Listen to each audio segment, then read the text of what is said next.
जय तो श्री रामकृष्ण, जय माँ, जय स्वामी जी महाराज जी की जय, जय গুরু মহারাজ জি কি জয়।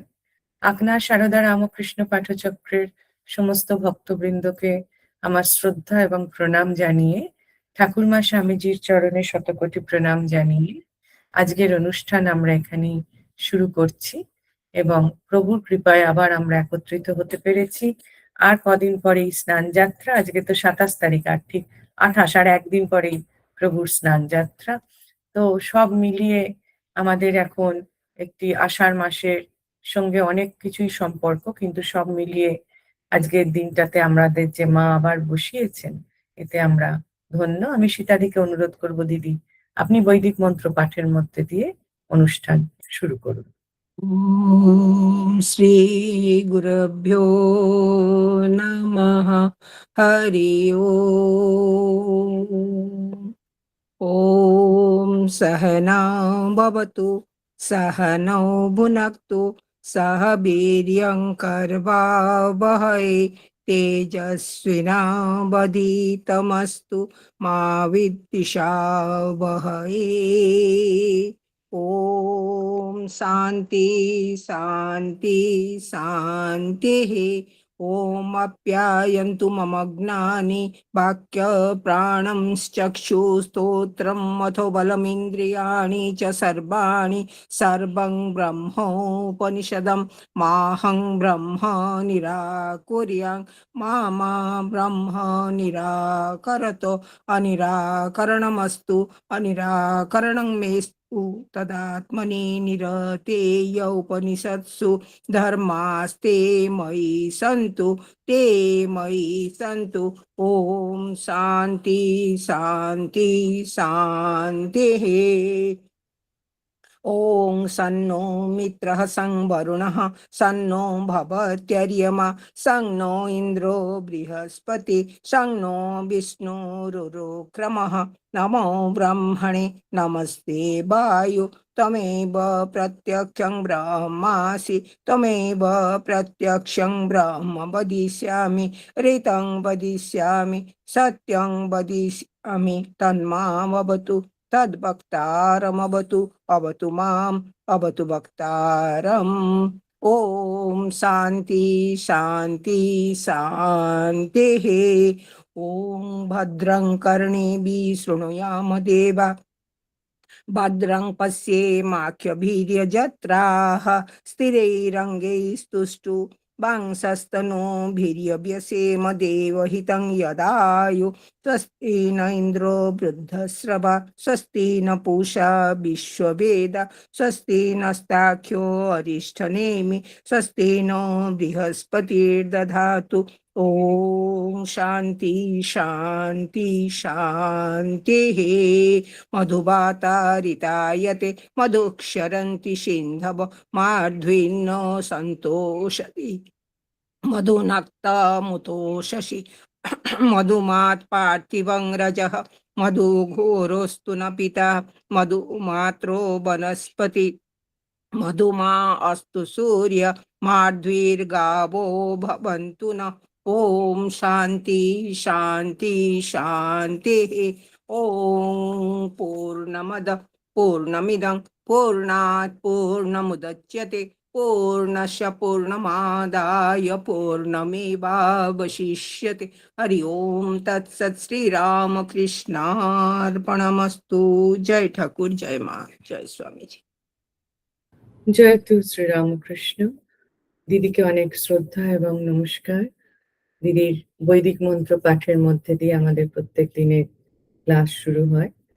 ঠাকুরমা স্বামীজি প্রণাম মন্ত্র।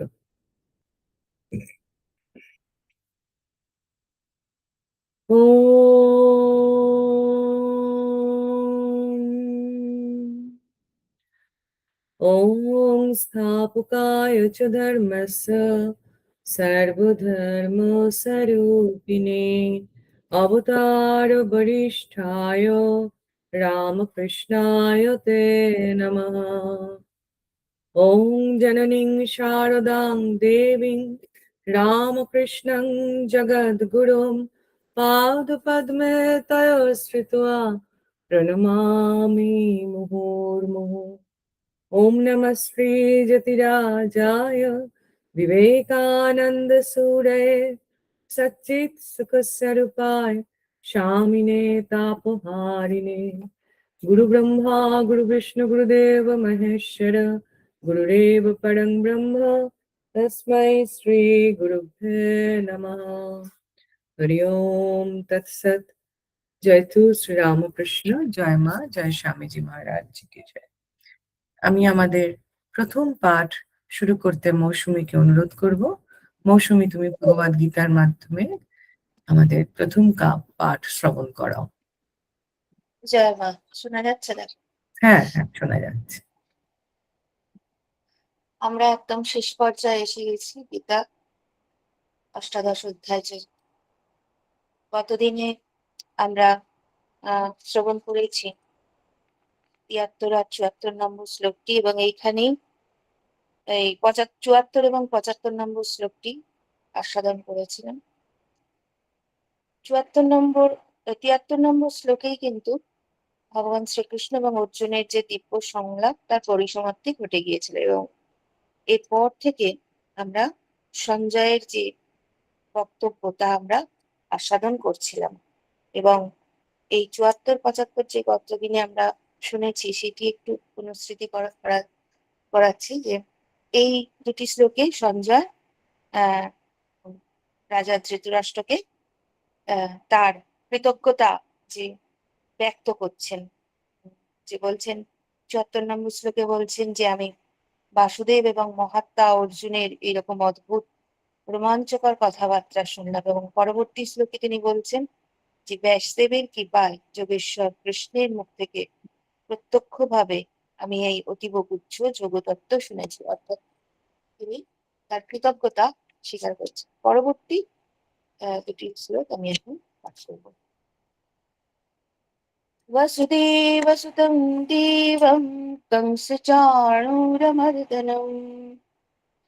देवकी परमानन्दं कृष्णं वन्दे जगद्गुरुं श्रीकृष्णं वन्दे जगद्गुरुं।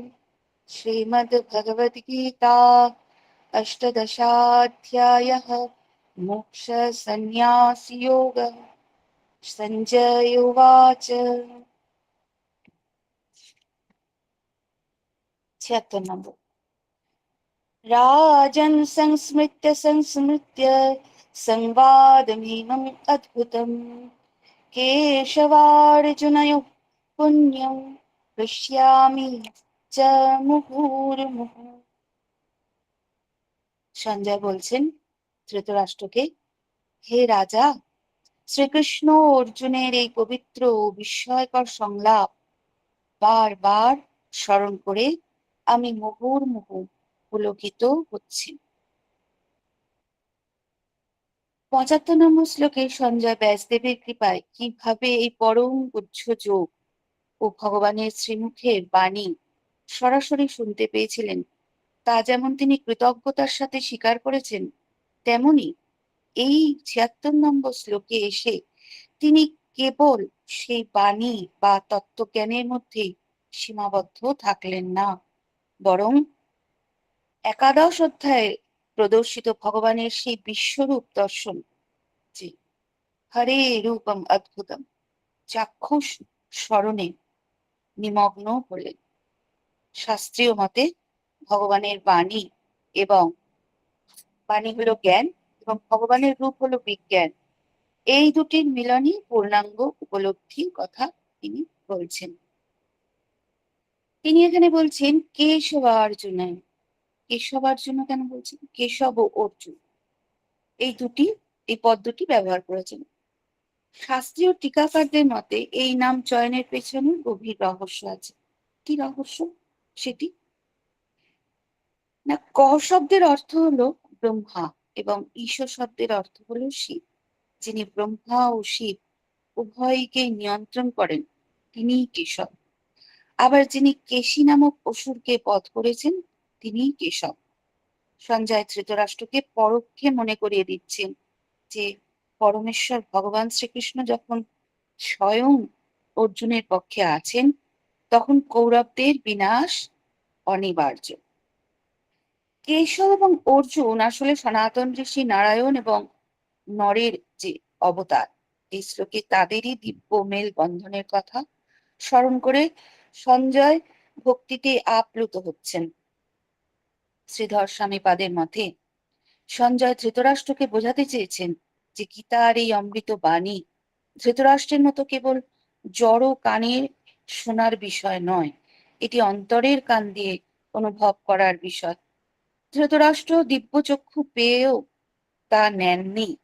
তিনি সঞ্জয়ের বর্ণনা শুনেছিলেন, কিন্তু সঞ্জয় তার দিব্যচক্ষু ও দিব্য কর্ণের সাহায্যে সেই দিব্য আনন্দের আস্বাদন সরাসরি হৃদয়ে অনুধাবন করেছিলেন। শ্রীল বিশ্বনাথ চক্রবর্তী ঠাকুর এবং শ্রীধর স্বামীপাদের টিকা অনুযায়ী সঞ্জয় এখানে ভগবানের মাধুর্য এবং ঐশ্বর্যের এক অপূর্ব মিশ্রণ অনুভব করেছেন। সাধারণ মানুষ কোনো বিস্ময়কর বা ভয়ঙ্কর রূপ দেখলে ভীত হয়, কিন্তু ভগবানের ঐশ্বর্যের রূপের মধ্যে পরম আশ্রয় খুঁজে পান ভক্ত।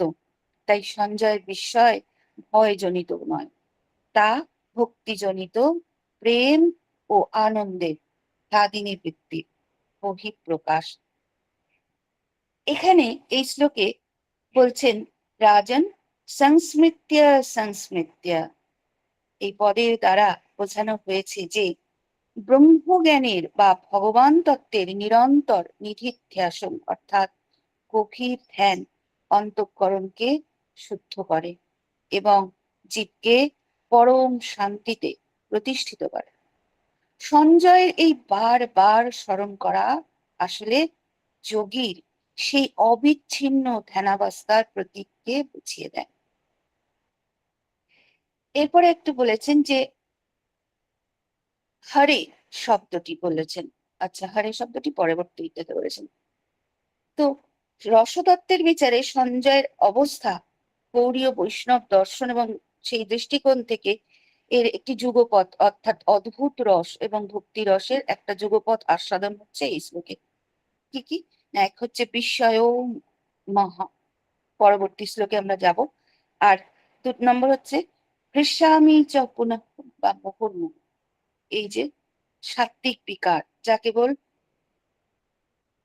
হৃষ্যামি অর্থাৎ সাত্ত্বিক বিকার, অষ্টসাত্ত্বিক যে বিকারের মধ্যে পড়ে রোমাঞ্চ অশ্রুপুলক, এই রোমাঞ্চ অশ্রুপুলক যা কেবল উচ্চ স্তরের ভক্তি ভাবে জাগরিত হয়, ভক্তের শরীরে প্রকাশ পায়। সঞ্জয় যদিও সঞ্জয় নীতি পালন করে রাজপ্রাসাদে ছিলেন, কিন্তু মানসিকভাবে তিনি কুরুক্ষেত্রের যুদ্ধক্ষেত্রের ঊর্ধ্বে উঠে ভগবানের ধামে বিচরণ করছিলেন। এবং শাস্ত্রকারেরা লক্ষ্য করছেন যে সঞ্জয় এত সুন্দর এবং অলৌকিক অনুভূতির কথা ব্যক্ত করার পরেও ধৃতরাষ্ট্র সম্পূর্ণ নীরব ছিলেন। ধৃতরাষ্ট্রের এই নীরবতা আধ্যাত্মিক অন্ধত্ব এবং অতিরিক্ত পুত্র মোহের প্রতীক। সঞ্জয় তাই জন্য সংস্মৃত্য সংস্মৃত্য স্মরণ করে করে বলছেন, কারণ তিনি নিজে যে পরমানন্দ পাচ্ছেন তা তার প্রভু অর্থাৎ রাজা ধৃতরাষ্ট্রকেও দিতে চাইছেন, কিন্তু মোহগ্রস্ত হৃদয় সে আনন্দ গ্রহণ করতে পারছিল না। সংক্ষেপে বলতে গেলে এই শ্লোকটি আমাদের শেখায় যে ভগবানের রূপ ও লীলা জড়জগতের কোনো বস্তুর মতো ক্ষণস্থায়ী নয়। জড় সুখ ভোগ করলে মানুষ জড় সুখ ভোগ করতে করতে অর্থাৎ জাগতিক সুখ ভোগ করতে করতে মানুষ একসময় ক্লান্ত হয়ে যায়, বিরক্ত হয়ে যায়, একঘেয়েমিতে ভোগে। কিন্তু ভগবানের রূপ যতবার স্মরণ করা যায় ততবারই তার নবনবায়মান রূপ ধারণ হয় এবং সেই রূপ ভক্তকে আনন্দ দেয়। পরবর্তী শ্লোকে সঞ্জয় কি বলছেন, তচ্চ সংস্মৃত্য সংস্মৃত্য রূপম অদ্ভুতম হরে বিস্ময়ামি মহান রাজম হৃষ্যামি চ পুনঃ পুনঃ। কি বলছেন এখানে সঞ্জয়? বলছেন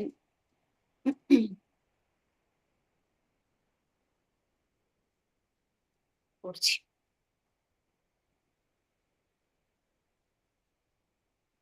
বলছেন যে হে রাজন, হরির সেই অত্যন্ত অদ্ভুত ও অলৌকিক বিশ্বরূপ পুনঃ পুনঃ স্মরণ করে আমার মহান বিস্ময় হচ্ছে এবং আমি বারংবার আনন্দিত ও রোমাঞ্চিত হচ্ছি।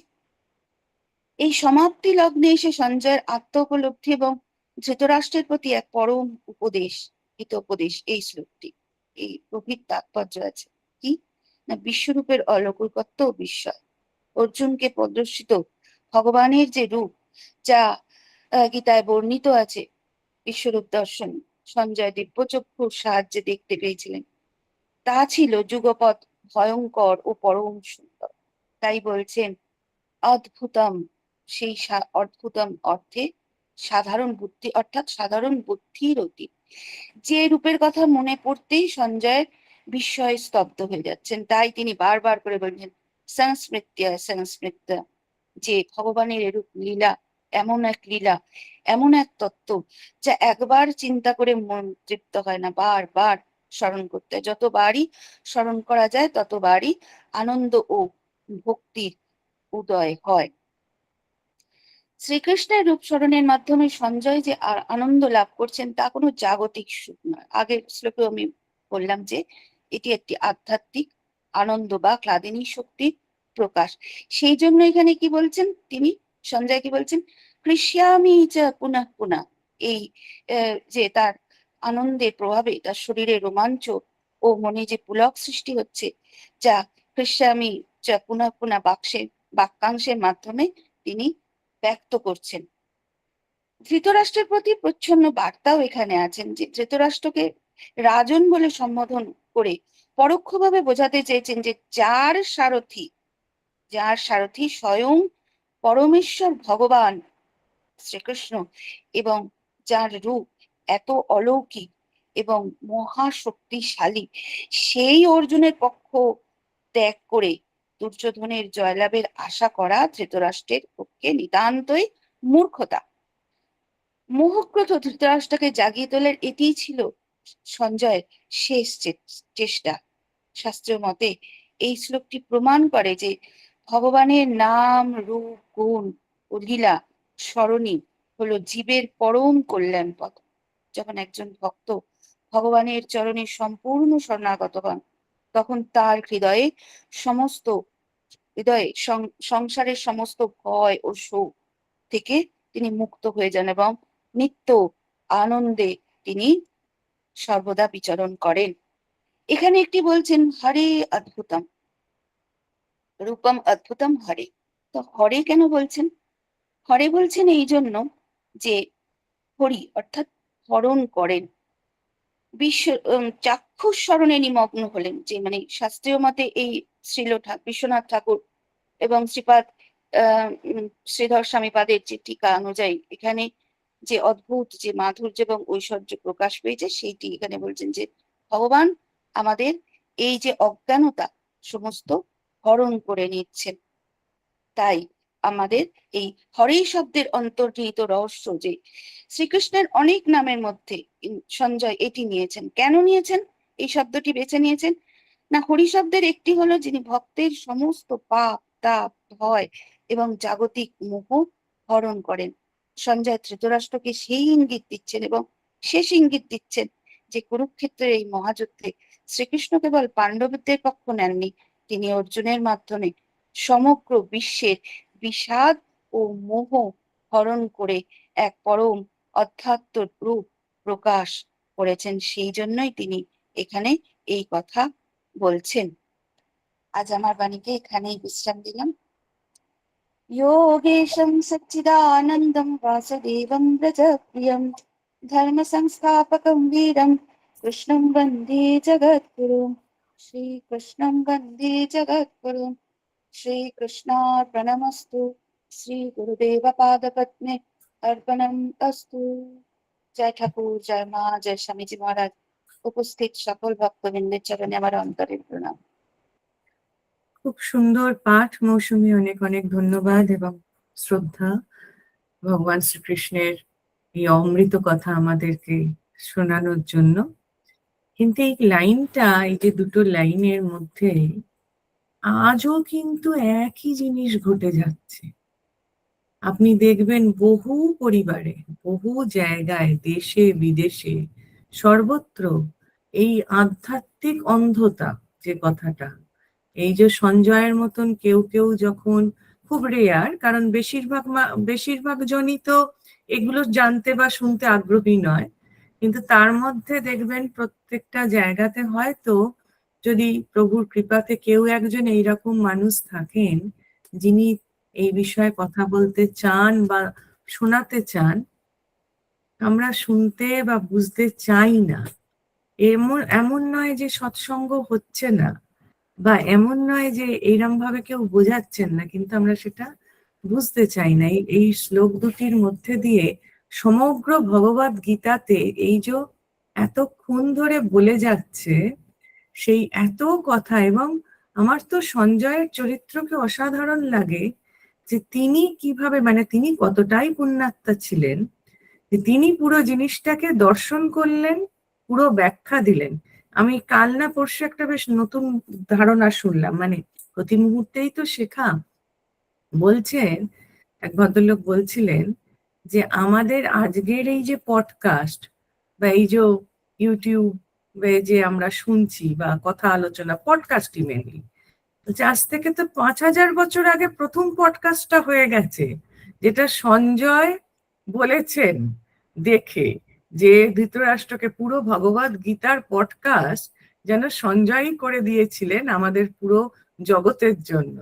যে তখন তাহলে কি এমন কি বিশেষ শক্তিশালী জিনিস তার ভেতরে তিনি প্রভু দিয়েছিলেন, বা কি টেকনোলজিতেই বা যদি হয়েও থাকে, যে সেটা তাহলে তিনি কি সুন্দরভাবে মানুষের কাছে এত বছর ধরে পৌঁছে দিচ্ছেন। তো এইগুলো মানে আজকে পৌঁছে দিয়েছেন বলেই তো আমরা এতগুলো জিনিস নিয়ে জানতে পারছি, আলোচনা করতে পারছি। অনেক অনেক ধন্যবাদ মৌসুমীকে। আমি পরবর্তী পাঠের জন্য আমি রুমুদিকে অনুরোধ। কিছু বলতে চাই। হ্যাঁ, বলো বলো। বলছে এই বিশ্বরূপ দর্শন মানে তিনজন দেখেছিলেন, এক হচ্ছে মা যশোদা, দুই হচ্ছেন অর্জুন, এবং তিন নম্বর হচ্ছেন এই সঞ্জয়। তো মা যশোদা তো বাৎসল্য রসে তিনি ভয় পেয়েছিলেন, আর অর্জুন ভয় পেয়েছিলেন সেই বিশ্বরূপ দর্শন করে, যে যদি তিনি মানে আর সেই সংহারময় মূর্তি দেখে। সংহারময় মূর্তি দেখে তিনি ভয় পেয়েছিলেন। কিন্তু সঞ্জয় কিন্তু ভয়ও পাননি। মানে ভক্ত যদি শরণাগত হন, তাহলে যাই কিছু আসুক না, বা প্রভু তো পরীক্ষা নেন পথে, এই আধ্যাত্মিক পথে। তো সেখানে ভয় বা এই অজ্ঞানতা থাকলেই ভয়টা আসে। একদম ভক্তর কিন্তু সেই ভয় হয়নি, তিনি সেই অপরূপ দর্শন করে আবার ধৃতরাষ্ট্রকে জাগাতে ব্যাখ্যা চাইছেন। করেছেন, হ্যাঁ, জাগাচ্ছেন। মা যশোদা যেমন চোখ বন্ধ করে দিয়েছিলেন আর ভাবছেন যে আমার গোপালের বোধহয় কিছু হলো। হ্যাঁ, সে তো মায়ের মন, তখন তো হ্যাঁ অন্য। মায়ের মন। হ্যাঁ, অর্জুনও তাই। কিন্তু ইনি কিন্তু চোখ বন্ধ করেননি। একটা জায়গাতেও লেখা নেই যে দুজন চোখ বন্ধ করে ফেলেছিলেন, কিন্তু ইনি কিন্তু চোখ বন্ধ করেনি। মানে এতটাই তিনি কৃপার অধিকারী ছিলেন। তো একদম ভগবানের বাণী, যেমন করে ভগবানের বাণী রায় রামানন্দ মানে মহাপ্রভু যেমন রায় রামানন্দের মুখ দিয়ে শুনতে চেয়েছিলেন তারই কথা, কারণ লীলা আস্বাদনের জন্য। এখানেও যেন মনে হয় যে ভগবান শ্রীকৃষ্ণ চেয়েছিলেন তারই এই আস্বাদনটা নেই সঞ্জয়ের মুখ থেকে শুনতে। একদম সত্যি, তিনি না চাইলে তো হওয়ার কিছুই নেই। একদম তাই। যাই হোক, আমি পরবর্তী পাঠের জন্য রুমুদিকে অনুরোধ করব যে রুমুদি তুমি পাঠ করো।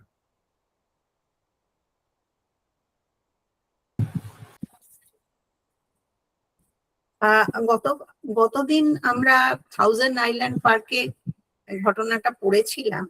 তো আজকে আমরা বলেছিলাম যে দীপ্তিদি বলেছিলেন যে উনি গেছেন, আমরা ওটা কিভাবে নতুন ভাবে আবার তৈরি হলো সেই অংশটা একটুখানি আজকে পড়ছি।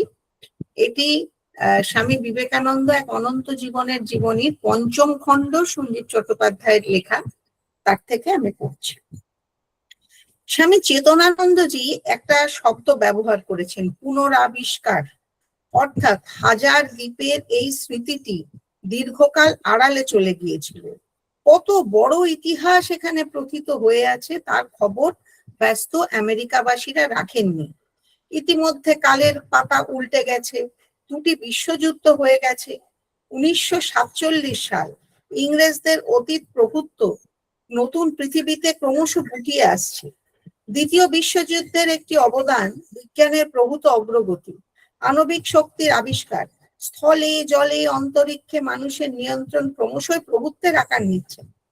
এই রকম একটি সময়ে স্বামী নিখিলানন্দ, মিসেস ডেভিডসন আর দুই বিবেকানন্দ ভক্ত শ্রীমতী ডাচারের শৈশবকালের অভিভাবক শ্রীমতী এমারসনের সঙ্গে প্রায় ধ্বংস হয়ে যাওয়া এই স্মৃতিস্থলে এলেন।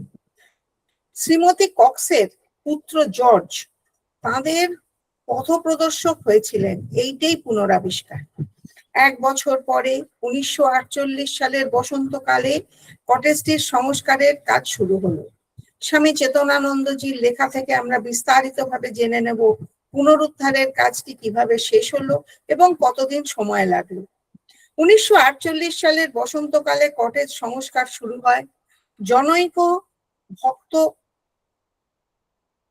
তদারকি করবার জন্য নিউ ইয়র্ক থেকে 1000 আইল্যান্ড পার্কে আসেন। একজন ভক্ত ও তার ছেলে ইলেকট্রিকের সব কাজ করে। জুন মাসে একজন ভদ্রমহিলা এসে জানলার পর্দা লাগান, পুরনো ফার্নিচার রং করেন, প্রয়োজনীয় জিনিসপত্র ক্রয় করেন, বাগানে ফুলের চারা লাগান। রান্নাঘরে ছিল স্বামীজির সময়কার সেই পুরনো স্টোভ, তা আধুনিকীকরণ করা হয়। নতুন জল সরবরাহের পাইপ বসানো হয়। মিস ডাচারের স্টুডিও শয়নঘরে রূপান্তরিত হয়। টম মিচেল সিনিয়র, যিনি মিস ডাচারের আদেশে স্বামীজির থাকবার অংশটা তৈরি করেন, কটেজের বহির্দেশে আদি খাত কাটা যে গোলাকার সাজগুলি ছিল তা রক্ষা করেন। 1950 সালের গ্রীষ্মের পাঠকক্ষে ও তার নিচের শয়নঘরে ফায়ারপ্লেস বসানো হয়। 1948 সালের জুলাই মাসে কটেজটি বাসোপযোগী হয়। স্বামী নিখিলানন্দ, স্বামী জ্যোতিষ্বরানন্দ, স্বামী সৎপ্রকাশানন্দ ও স্বামী অশেষানন্দ সেখানে গ্রীষ্মকাল কাটান। ভারতের বিভিন্ন তীর্থের মাটি সংগ্রহ করে বিবেকানন্দ কটেজের পাদদেশে প্রথিত হয়। সেন্ট লরেন্স নদীতে গঙ্গা জল ঢালা হয়। বাগানে পুজো ও হোম করা হয়। স্বামীজির ঘরকে ভজনালয় করা হয়। ঘরটির মেঝেতে যে কার্পেট রয়েছে তা স্বামী বিবেকানন্দ ক্ষেত্রীর মহারাজের দ্বারা মিস্টার ও মিসেস লেগেটের বিবাহ উপলক্ষে উপহার দেন। লেগেট দম্পতির মৃত্যুর পর কার্পেটটি রিজলি ম্যানরে ছিল। তাদের কন্যা ফ্রান্সেস লেগেট স্বামীজির ঘরে ব্যবহারের জন্য কার্পেটটি দেন। এই ঘরে স্বামীজির ছবি ছাড়া শ্রী শ্রী রামকৃষ্ণ, শ্রী শ্রী ও শ্রী শ্রী মার ছবি ও আমেরিকার বিখ্যাত ভাস্কর মেলভিনা হফম্যানের তৈরি শ্রী রামকৃষ্ণ ও স্বামীজির আবক্ষ ব্রোঞ্জ মূর্তি রয়েছে। মেলভিনা হফম্যান স্বামীজিকে 1895 সালে নিউ ইয়র্কে দর্শন করেন। একটি উল্লেখযোগ্য ঘটনা, দ্য সং অফ দ্য সন্ন্যাসীন এর পাণ্ডুলিপি আবিষ্কার।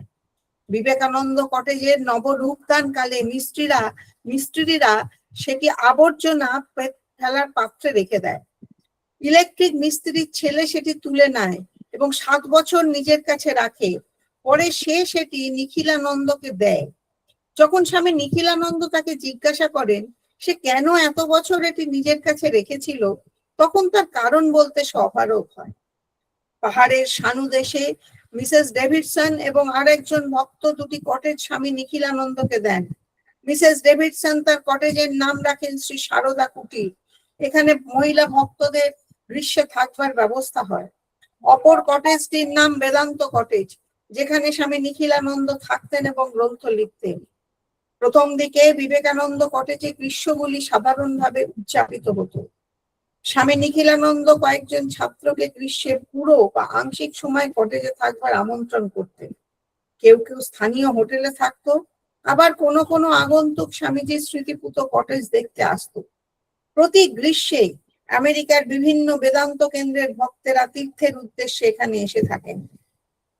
প্রথম থেকেই বিকালে আরতির অনুষ্ঠান শুরু হয়। ধরতে গেলে এটাই ছিল সারাদিনের বিশেষ আকর্ষণ। শুরু থেকে নিয়মিত ক্লাসের ব্যবস্থা। সন্ধ্যায় দেববাণী পাঠ হতো এবং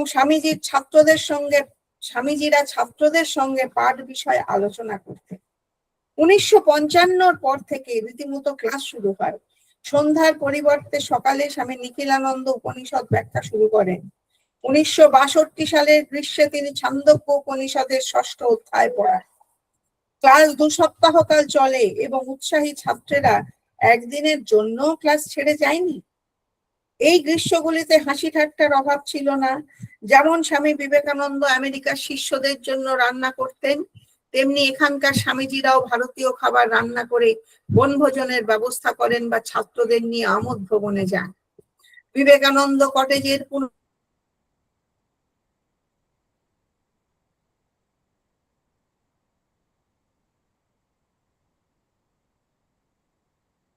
অনুভব করেন। না না, হ্যালো, শোনা আপনারা শুনতে পাচ্ছেন? যাচ্ছে না। না এখন শোনা যাচ্ছে? না রুমুদি শোনা গেল না। হ্যাঁ হ্যাঁ, এইবার আচ্ছা, না। তুমি বল। হ্যাঁ শোনা যাচ্ছে? হ্যাঁ শোনা যাচ্ছে। বিবেকানন্দ কটেজের পুনরাবিষ্কার কালে কয়েকজন ভক্ত একটি শিলা দেখতে পান কটেজের পিছনে প্রায় 1/2 মাইল দূরে, যেখানে খুব সম্ভব স্বামী বিবেকানন্দ সমাধি অনুভব করেন। একটি ওক গাছের নিচে এটি একখণ্ড সমতল শিলা। এর সম্মুখে একটি তৃণবহুল বিস্তীর্ণ প্রান্তর এবং অদূরে সুন্দর দৃশ্য সমন্বিত সেন্ট লরেন্স নদী। বছরের পর বছর ধরে বহু ভক্ত এসে এই শিলাকে তীর্থস্থান করে তুলেছে। এখন এটি বিবেকানন্দ শিলা নামে খ্যাত। আজকে এই পর্যন্ত থাক, পরের দিন শেষ অংশটা। খুব খুব সুন্দর জিনিস, মানে এগুলো একদমই জানা যায় না তো। এবং কিভাবে এই যে পুনরুদ্ধার হলো, সত্যিই তো তখন কালের পরিবর্তনে সব পাল্টে গেছে। আর ওই ছেলেটি নিশ্চয়ই কি জানি তার মনে কি হয়েছিল, কেউ তো জানে না। সকলে তাকে দিয়ে তুলিয়ে রেখেছিলেন, না হলে তো ফেলে দিত। সেটাই, তুলে তো রেখেছিল, অন্তত 7 বছর পরে হলেও সেটা তো রক্ষা করেছিল, ফেলে দেয়নি, নষ্ট করেনি। হ্যাঁ সে তো দিয়েছে। হ্যাঁ, তো এইটাই তার লীলাতে, যে তিনি যখন প্রকাশ হবেন তিনি কিরম ভাবে প্রকাশ হবেন, এটাই। যাই হোক, আমাদের এই অপূর্ব পাঠ শোনানোর জন্য গার্গীদিকে অনেক অনেক ধন্যবাদ। আমি এই জায়গাটা মিস করে গেলাম। ও কি তুলে রেখেছিল ছেলেটি ওই যখন ওই বাড়ির যখন পুনর্নির্মাণ হচ্ছে, তখন স্বামীজির সন্ন্যাসীন এই পাণ্ডুলিপিটা ওই একটা বাস্কেটে পড়েছিল, ওখান থেকে ও তুলে নিজের কাছে রেখে দিয়েছিল। বাবা, তারপর কত বড় কাজ স্বামীজি ওনাকে দিয়ে করিয়ে রেখেছেন। দেখো কাকে দিয়ে যে কি করান, সত্যি কাকে দিয়ে যে কি করান, এটাই হচ্ছে কথা। ওইটা ভাবলে হবে না যে আমার কেন হলো না, কি, কারণ আমি জানি না কোন জন্মে তার কি সুফল কুফল, তাকে দিয়ে ঠাকুর এইটুকু কাজ করিয়ে রাখলেন। হয়তো বোধহয় সেই ছেলেটির নামও হয়তো বোধহয় উল্লিখিত আর আছে কিনা কেউ জানে কিনা, কেউ জানে না, কিন্তু তাকে দিয়ে তিনি এই কাজটা করিয়ে রেখেছেন যে তুমি 7 বছর রক্ষা করো, তারপর তুমি তুলে দেবে। এসব বোঝার মতন শক্তি আমাদের নেই। যাই হোক, আমরা পরবর্তী পাঠের জন্য আমাদের মধুমিতা দিকে অনুরোধ করব মায়ের কথা শোনানোর জন্য। দিদি, আপনি পাঠ করুন। গার্গীকে সাধুবাদ জানিয়ে মায়ের কৃপায় মায়ের কথা পাঠ শুরু করব। তবে তার আগে অনিতা, স্ক্রিনে যে অসাধারণ ছবিটি দিয়েছ স্নানযাত্রার প্রাক্কালে, সেই মহাপ্রভু শ্রী শ্রী জগন্নাথ দেব, শ্রী শ্রী বলভদ্র দেব এবং শ্রী শ্রী মা সুভদ্রা দেবীর পাদ পদ্মে আমার ভুলুণ্ঠিত প্রণাম জানাই, নিবেদন করি। আজ শ্রী শ্রী মায়ের পদপ্রান্তে সংকলক ও সম্পাদক স্বামী পূর্ণাত্মানন্দজি মহারাজ এই বইটির 5ম খণ্ড থেকে একটি অসাধারণ অধ্যায় পাঠ শুরু করব। পরমা প্রকৃতি, স্বামী ভাস্করেশ্বরানন্দ। ঈশ্বরকে ইষ্টবোধে উপাসনা করার জন্য সাধককে ইষ্ট এবং নিজের মধ্যে একটি সম্পর্ক বা সম্বন্ধ পাতাতে হবে, যেমন পিতা, মাতা, পুত্র ইত্যাদি। আমার মধ্যে প্রশ্ন বা জিজ্ঞাসা আসে, জাগতিক বা সাংসারিক জননীর ভাব শ্রী মায়ের উপর আরোপ করলেই কি আমার উপলব্ধি তথা জ্ঞান হয়ে যাবে? আমি আমার গর্ভধারিণীকে এই প্রশ্ন করেছিলাম।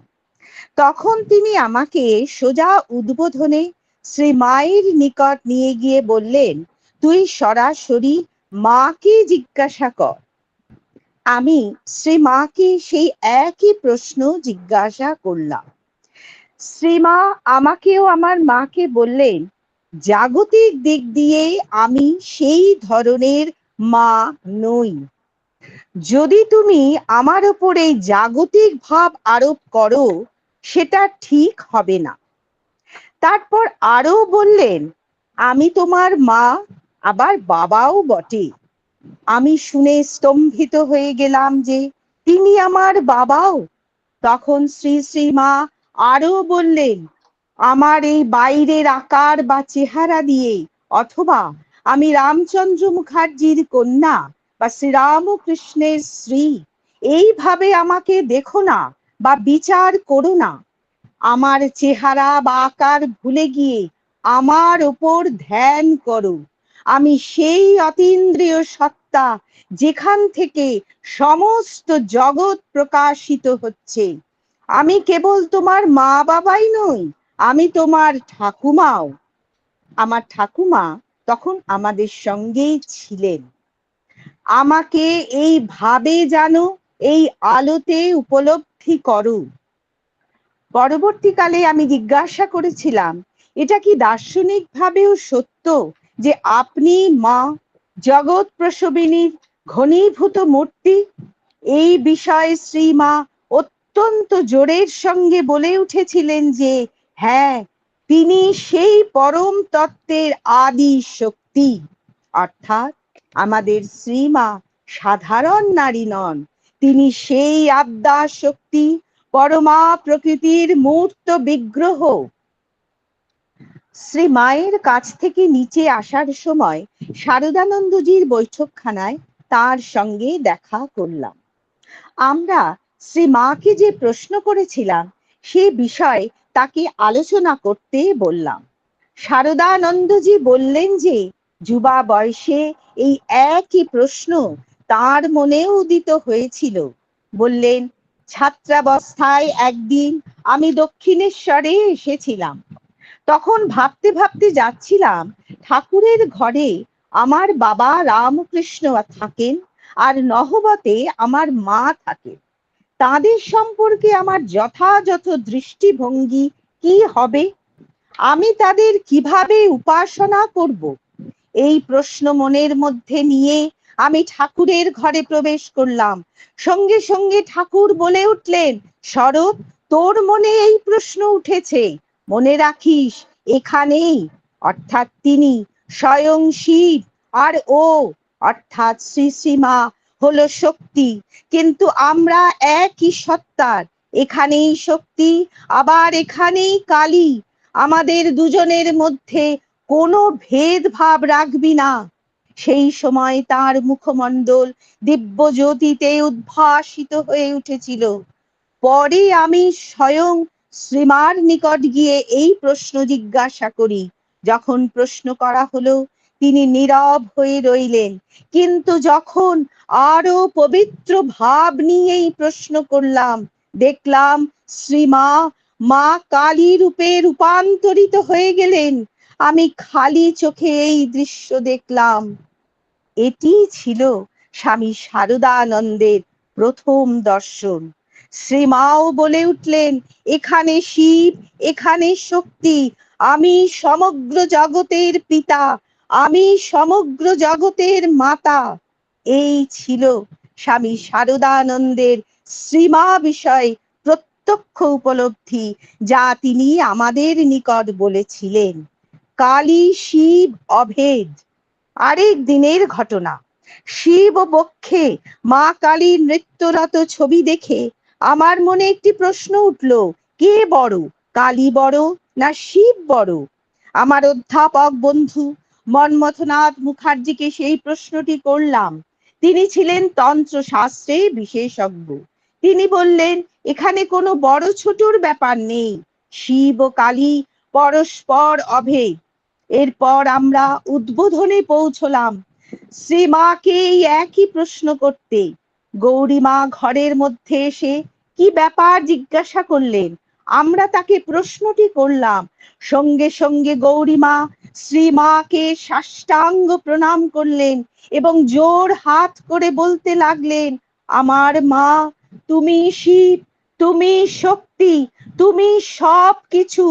আমাদের এটি অন্তর থেকে উপলব্ধি করতে দাও।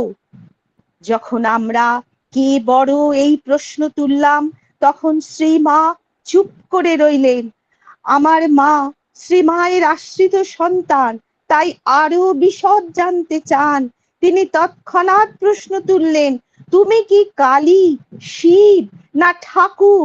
শ্রীমা বললেন, আমি শিব, আমি কালী, শ্রীরামকৃষ্ণ আমি, তার আর আমার মধ্যে কোনো ভেদ নেই। ওম যথাগ্নির্দাহিকা শক্তি রামকৃষ্ণে স্থিতা হিয়া সর্ববিদ্যা স্বরূপাং তাং শারদাং প্রণমাম্যহম। অসাধারণ অসাধারণ দারুণ মায়ের একটা পাঠ শুনলাম। অপূর্ব কথা যে আমরা শুনলাম। এবং এই যে দর্শন, মানে স্বামী শারদানন্দজি কেন মায়ের ভারী, কেন তিনি মাকে এইভাবে দেখেছেন, তো তিনি তো প্রথম দিনই কৃপাময়ী। আমাদের তো ওই যে যেটা বললে যে তুমি যে এই মা, তুমি না অনুভব করালে কি করে আমরা অনুভব করব, আমাদের অনুভব করিয়ে না দিলে তো আমরা তো ক্ষুদ্রাতি ক্ষুদ্র, কিন্তু মহারাজ তো দেখেছেন। কিন্তু মায়ের অসাধারণ, মানে এইটা হচ্ছে মনে রাখা আমাদের কাছে, যে আমরা যে এত তর্ক করি, এত বিচার করি, এত কিছু করি, সেই যুগে যুগে অবতার হয়ে মায়েরই তো কথা, যে যুগে যুগে আসা, এই আশার যেন শেষ নেই, এবং অবতারের সঙ্গে সাথী হয়ে সমস্ত এগুলোকে সবটাই, এই যে জাগতিক ভাবের ব্যাখ্যা কোনোভাবেই হবে না। জাগতিক দিক দিয়ে যদি আমরা ব্যাখ্যা করতে যাই তো ওটা কোনোটাই হবে না। এবং আর একটা কথা খুব অনুভব করার মতন, যেটা আপনাদের আমি সবসময় বলি, এই যে গ্রন্থগুলো দেখে নির্বাচন হচ্ছে বা আমাদেরকে দিয়ে পাঠ করান, একদম এগুলো কোনোটা কিন্তু আমাদের শক্তিতে হচ্ছে না। এই জিনিসটা সবসময় মনে রাখতে হবে। এখন বহু জায়গায় বহু অনলাইন ক্লাস হয়। তিনি না চাইলে বলছেন, সেদিনকে একজন খুব মানে বড় সাধুর কথা শুনছিলাম, মঠ মিশনের মানে নয়, কিন্তু ভারতবর্ষের তো সাধক হাজারো হাজারো, তাদের অনুভূতি তো আর এরম নয় যে সন্ন্যাসী শুধু ওখানকারই হয়, অন্য জায়গার থেকে তাদেরও বিরাট সব আধ্যাত্মিক অনুভূতি। তো বলছেন যে আগে ছিল যত গুপ্ত তত, যত ব্যক্ত তত তিক্ত, যত গুপ্ত তত পোক্ত। কিন্তু আপনারা যদি সবাই লক্ষ্য করে দেখেন যে গত 10-12 বছরের মধ্যে মানুষের কিন্তু এইসব বিষয়ে জানার আগ্রহ বেড়েছে। তার কারণ হচ্ছে সেগুলো প্রকাশ হচ্ছে, সেগুলো যেরাম ফর্মেই হোক, সে গ্রন্থের ফর্মে হোক, ইউটিউব হোক, পডকাস্ট হোক, ও যেমন সাক্ষাৎকার হোক, কিন্তু হচ্ছে। আপনি যদি গত 10-15 বছর আগের এগুলো দেখেন, কোথাও কি এগুলো ছিল না তো। সেই অর্থে আবার দেখুন, কোভিডের পর যে সুযোগটা অনলাইন হলো, মানে একটা মহামারীর যেরম রূপ আমরা দেখলাম, আবার তার সাথে সাথে যেন একটা বিরাট আধ্যাত্মিক জাগরণের একটা উপায় মা খুলে দিলেন। এই যে এত কথা শোনা, বলা, পাঠ করা, সেগুলো নিয়ে আলোচনা করা, তখন উনি বলছেন যে আপনারা কি ভাবছেন এমনি এমনি সব হচ্ছে? এইটা হচ্ছে ভারতবর্ষ সহ পৃথিবীর শেষ চান্স যে তুমি ঠিক মতে ফিরে এসো। এবং সেই জন্য এখন তাদের এতে হয়েছে যত গুপ্ত তত লুপ্ত। দেখুন কথাটা কি দামি কথা।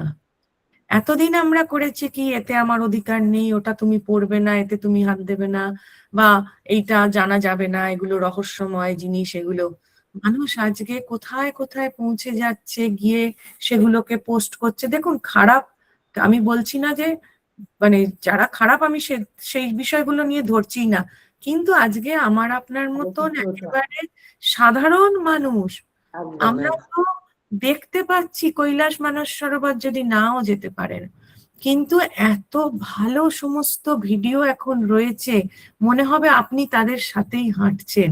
এই যে এই যে যত গুপ্ত তত লুপ্তর যে এই যে ধারণাটা থেকেই কিন্তু এই এত বলার জায়গা হয়ে যাচ্ছে। তিনি এর সমস্ত কিছুর পেছনে ওই যেটি মা মধুমিতাদি বললেন, সেই পরম শক্তি, সেই পরমাত্মা চাইছেন, নইলে কখনো হতো না।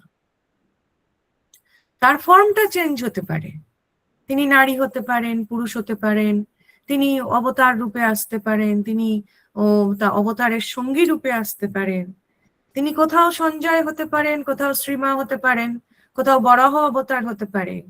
আমাদের কোনো রকম যোগ্যতা নেই বিচার করার মতন, আর কোনো রকম যোগ্যতা নেই এগুলো নিয়ে ভুল ব্যাখ্যা করার মতন।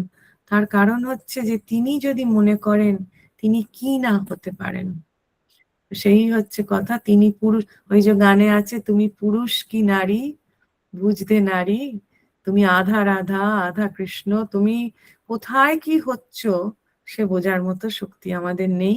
কিন্তু শুধু আমরা কৃতজ্ঞ এবং অত্যন্ত ব্লেসড যে তিনি আমাদের সুযোগ দিচ্ছেন এগুলো শোনার জন্য, বলার জন্য। মধুমিতাদিকে অনেক অনেক শ্রদ্ধা জানিয়ে, শ্রী শ্রী মা ঠাকুরের চরণ কমলে অনেক প্রণাম জানিয়ে আমি পরবর্তী পাঠের জন্য আজকে রঞ্জনাদিকে প্রথমে বলি, রঞ্জনাদি করার পর সঙ্গীতাদি করবে, তারপর আমি শ্রী শ্রী জগন্নাথ ধামের কথা একটু আলোচনা করব। ঠিক আছে? হ্যাঁ, চলো আর রঞ্জনা। একটা কথা বলে নিই আমি, সেটা হচ্ছে এই যে মধুমিতা বললেন যে মানে এই যে পাঠটা হলো, এর মধ্যে দিয়ে আমরা একটা কথাই জানতে পারলাম যে মা কিন্তু জায়গায় জায়গায় নিজেকে ব্যক্তও করেছিলেন, নিশ্চয়ই গুপ্ত নিশ্চয়ই। রেখেছিলেন কিন্তু হ্যাঁ, ব্যক্তও করেছিলেন অথচ যেখানে ব্যক্ত যেখানে। হ্যাঁ, কারণ ব্যক্ত না করলে এই মহিমা লুপ্ত হবে, সেই হ্যাঁ, জন্য ব্যক্তর প্রয়োজন ছিল। মা ঠিক জানতেন, জায়গা, ঠিক ঠিক জায়গা বুঝে ঠিক উনি ঠিক বীজটি জায়গাতে দিয়ে বলেছে। দিয়েছিলেন। এবং একদম দেখো একদম। আজকে এই স্নান যাত্রার ঠিক পূর্বে এই যে কথাগুলি মা কৃপা করে, যে জায়গাটা দেখুন আমরা তো কেউ ঠিক আমাদের করে রাখি শোনাচ্ছে, না। হ্যাঁ হ্যাঁ, এই যে শোনানো, এটাও কিন্তু একটা বিরাট জিনিস। যাই একদম হোক, একদম। আমি রঞ্জনাদিকে অনুরোধ করব, দিদি আপনি পাঠ করুন। জয় ঠাকুর, জয় মা, জয় স্বামী। অতীতের স্মৃতি, স্বামী বিরজানন্দ ও সমসাময়িক স্মৃতি কথা। স্বামী শ্রদ্ধানন্দ মহারাজের লেখা। ওম যথাগ্নি দাহিকা শক্তি রামকৃষ্ণে স্থিতা হিয়া সর্ববিদ্যা স্বরূপাং তাং শারদাং প্রণমাম্যহম। আগের দিন আমরা পড়েছিলাম যে স্বামীজি কাশ্মীরে অমরনাথ ও ক্ষীরভবানী দর্শনের পর হইতে একটি গভীর স্তব্ধ ভাব তাহার মনকে অধিকার করিয়া বসিয়াছিল এবং তার শরীরও বেশ অসুস্থ ছিল। মঠে ফিরিয়াও ওই ভাবটি কাটে নাই। স্বামীজির প্রত্যাগমনের 2-3 দিন পরে তাহার গৃহী শিষ্য শ্রী শরৎচন্দ্র চক্রবর্তী তাহাকে দর্শন করিতে আসিয়া দেখিলেন স্বামীজি মুক্ত পদ্মাসনে পূর্বাশ্ব হইয়া বসিয়া আছেন, যেন গভীর ধ্যানে মগ্ন। মুখে হাসি নাই, প্রদীপ্ত নয়নে বহির্মুখী দৃষ্টি নাই, যেন ভিতরে কিছু দেখিতেছেন। শরৎবাবুকে বলিলেন, অমরনাথ দর্শনের পর হতে আমার মাথায় 24 ঘন্টা যেন শিব বসে আছেন, কিছুতেই নামছেন না। আজকে পড়ছি, এই সময়ে বিরজানন্দের কিছুদিন স্বামীজির ব্যক্তিগত সেবা করিবার সৌভাগ্য হয়। চিকিৎসাদি সুবিধার জন্য স্বামীজি কলিকাতা বাগবাজারে বলরাম বাবুর বাড়িতে ছিলেন, মাঝে মাঝে মঠে আসিতেন।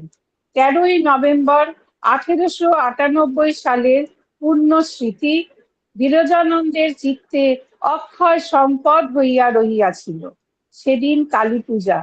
শ্রী শ্রী মা তাহার নিত্য পূজিত ঠাকুরের ফটো সঙ্গে লইয়া নির্মীয়মান বেলুর মঠ দেখিতে আসিয়াছেন। নীলাম্বর বাবুর বাড়িতে অস্থায়ী মঠের ঠাকুরঘর হইতে ঠাকুরের ফটোটিও নূতন বাড়িতে লইয়া আসা হইল। শ্রী শ্রী মা নিজেই পূজায় বসিলেন। পরে মঠে ফিরিয়া ঠাকুর ঘরে ভোগ নিবেদন করিলেন। মঠে প্রসাদ গ্রহণ করিয়া বৈকালে মাতা ঠাকুরানী এবং তাহার সহযাত্রী মহিলাগণ কলিকাতায় বাগবাজারে ভগিনী নিবেদিতার বালিকা বিদ্যালয়ের প্রতিষ্ঠা উৎসবে যোগ দিয়াছিলেন। স্বামীজি, স্বামী ব্রহ্মানন্দ এবং স্বামী শারদানন্দ উপস্থিত ছিলেন।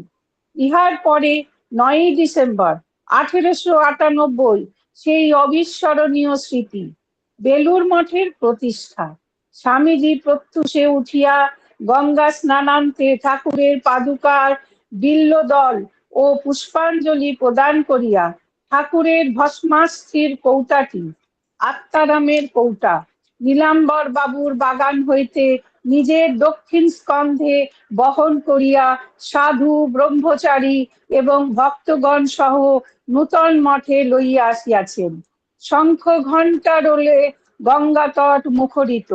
আসিতে আসিতে পথে শিষ্য শরৎচন্দ্র চক্রবর্তীকে বলিয়াছিলেন, ঠাকুর আমায় বলেছিলেন, তুই কাঁধে করে আমায় যেখানে নিয়ে যাবি আমি সেখানেই যাব ও থাকবো। তা গাছতলায় কি আর কুটিরে কি? সেজন্যই আজ আমি স্বয়ং তাকে কাঁধে করে নূতন মঠ ভূমিতে নিয়ে যাচ্ছি। নিশ্চয় জানবি, বহুকাল পর্যন্ত বহু জনহিতায় ঠাকুর ওই স্থানে স্থির হয়ে থাকবেন। স্বামীজি স্বয়ং সেদিন পূজা ও হোম করিয়াছিলেন। সন্ন্যাস ভাতৃগণের সাহায্যে স্বহস্তে পায়সান্ন প্রস্তুত করিয়া ঠাকুরকে নিবেদন করিয়াছিলেন। 9ই ডিসেম্বর নূতন মঠে ঠাকুর প্রতিষ্ঠা সম্পন্ন হইবার পর কয়েকজন সন্ন্যাসী এখানে বাস করিতে লাগিলেন। কিন্তু নীলাম্বর বাবুর বাগান হইতে মঠ সম্পূর্ণভাবে উঠিয়া আসিয়াছিল আরো 3 সপ্তাহ পরে। 1898 এর শেষ হইলে পর 1 জানুয়ারি 1899 সালে বেলুর মঠ প্রতিষ্ঠা উৎসবের 10 দিন পরে 19শে ডিসেম্বর 1898 সালে স্বামীজি কিছুদিনের জন্য বায়ু পরিবর্তনের উদ্দেশ্যে দেওঘর যান।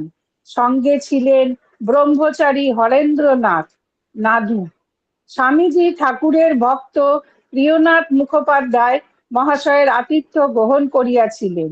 1 বৎসর পূর্বে কালীকৃষ্ণকে ইহারই গৃহে থাকিয়া দেওঘরে দুর্ভিক্ষ সেবা কার্য চালাইতে হইয়াছিল। দেওঘরে স্বামীজি হাঁপানিতে খুব কষ্ট পাইয়াছিলেন। অনেক সময় দম বন্ধ হইয়া আসিত। পরে বলিয়াছিলেন, এ সময় তিনি একটি উঁচু তাকিয়ার উপর ভর দিয়া বসিয়া মৃত্যুর প্রতীক্ষা করিতেন, আর ভিতর হইতে যেন ক্রমাগত সোহম সোহম নাদ উঠিতে থাকিত, যেন কানে উপনিষদের এই মন্ত্র বাজিতে শুনিতেন, একমেবা দ্বয়ং ব্রহ্ম নেহ নানাস্তি কিঞ্চন। একমাত্র অদ্বয় ব্রহ্মই রহিয়াছেন, এখানে নানা কিছু নাই। স্বামীজির সংকল্পিত আর একটি বৃহৎ কাজের সূত্রপাত হইল 14ই জানুয়ারি 1 মাঘ 1305 উদ্বোধন পাক্ষিক পত্রের প্রকাশ। স্বামী ত্রিগুণাতীত এই দায়িত্বপূর্ণ কাজটির ভার লইয়াছিলেন। স্বামী শুদ্ধানন্দ হইলেন তাহার সহকারী। তিনি স্বামীজির ইংরেজি রাজযোগ গ্রন্থের বাংলা অনুবাদ উদ্বোধনে প্রকাশ করিতে আরম্ভ করিলেন। স্বামীজি তাহাকে ইতঃপূর্বে একদিন এই কাজের জন্য ইঙ্গিত দিয়াছিলেন। স্বামীজি দেওঘর হইতে ফিরিয়া আসিলেন। ঢাকার ভক্তেরা স্বামীজির নিকট সন্ন্যাসী প্রচারক চাহিয়া পাঠিয়াছেন। বিরজানন্দ ও প্রকাশানন্দের ডাক পড়িল। স্বামীজি তখন বলরাম বাবুর বাড়িতে রহিয়াছেন। প্রকাশানন্দ রাজি, কিন্তু বিরজানন্দ ইতস্তত করিতে লাগিলেন। বলিলেন, সাধন ভজন কিছুই করলুম না, ভগবানকে এখনো উপলব্ধিই করতে পারলুম না, আমি কি বক্তৃতা করব? স্বামীজি বলিলেন, তুই তো আচার্যের অভিমান রেখে বলবিনি, সেবার ভাবে যেমন অপর 10টা কাজ করিস, বক্তৃতাও সেইভাবে করবি। বিরজানন্দ বলিলেন, কিন্তু আমি কি জানি যে বলবো? স্বামীজি তখন ঈষৎ ব্যঙ্গ করিয়া বলিলেন, আচ্ছা, দাঁড়িয়ে এইটিই বলবি যে আমি কিছু জানি না। তৎপরে একটু গম্ভীর হইয়া কহিলেন, আমি কিছু জানি না, এইটা বলাই তো মস্ত বড় শিক্ষাদান। আমি সব জানি এই ভাব হচ্ছে অজ্ঞান। তবুও বিরজানন্দের মনে সাহস আসে না দেখিয়া স্বামীজি উত্তেজিত হইয়া বলিলেন, দেখ, নিজের মুক্তি যদি খুঁজিস তো নিশ্চয়ই জাহান্নামে যাবি, আর অপরের মুক্তির জন্য যদি কাজ করিস তো এখনই মুক্ত হয়ে যাবি। এই কথায় বিরজানন্দ একেবারে অভিভূত হইয়া গেলেন। স্বামীজির আদেশ পালন করিব এই সংকল্পে মন নূতন কাজের জন্য প্রস্তুত হইল। তাহারা ঢাকায় যাইবার পূর্বে স্বামীজি একদিন ঠাকুর ঘরে গিয়া নিজে পূজাদি করিলেন। উভয়কে কাছে বসাইয়া খুব আশীর্বাদ করিলেন। মাথায় হাত রাখিয়া বলিলেন, বিশ্বাস কর, তাঁর শক্তি তোদের ভিতর সংক্রামিত হয়েছে। জানবি, সংঘই ঠাকুরের সমষ্টি শরীর। সংঘকে যথাযথ শ্রদ্ধা দিবি, সংঘের আজ্ঞা পালন করবি। এই অনির্বচনীয় প্রশান্তি বিরজানন্দের হৃদয় মন অধিকার করিল। কর্মে তাহার যে সামান্য অনিচ্ছা, দ্বিধা, সংকোচ ছিল, তাহা স্বামীজির অমোঘ আশীর্বাদে কোথায় দূর হইয়া গেল।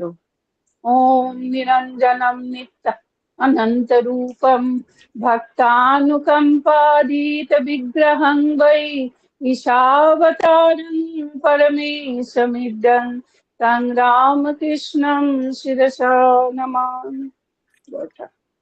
জয় গুরু শ্রী রামকৃষ্ণ।